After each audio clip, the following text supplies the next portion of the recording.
কারণ আপনারা নিজেদের বাস্তব অভিজ্ঞতার মধ্য দিয়ে আপনারা জানেন যে কিভাবে এই রাজ্যের মানুষ দুরবস্থার মধ্য দিয়ে দিন যাপন করতে হচ্ছে।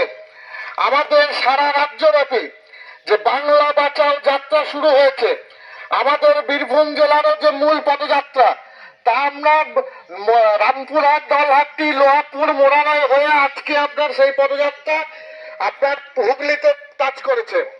আপনারা জানেন কিসের জন্য আমাদের এই লড়াই, কারণ আপনারা জানেন আজকে ধান উঠেছে, এই ধানের ন্যায্য মূল্য কৃষকরা পাচ্ছে না।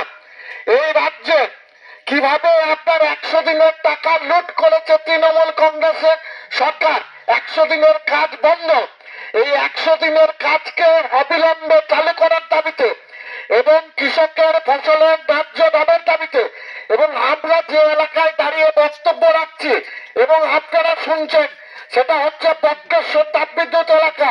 3টে চিমনি আছে, সেখানে 5টা ইউনিট আছে।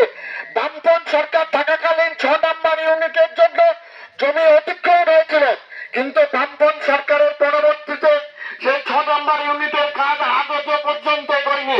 কিভাবে বক্রেশ্বর তাপবিদ্যুৎকেও আপনার তৃণমূলীরা এক অংশে ভোগ করার চেষ্টা করছে, বেকার মানুষকে বঞ্চিত করার চেষ্টা করছে, ভূমি হারাদেরকে কিভাবে আপনার কাজ না দিয়ে অন্যদেরকে কাজের সুযোগ দেওয়ার চেষ্টা করছে, আপনারা নিজেদের বাস্তব অভিজ্ঞতার মধ্য দিয়ে তা জানেন।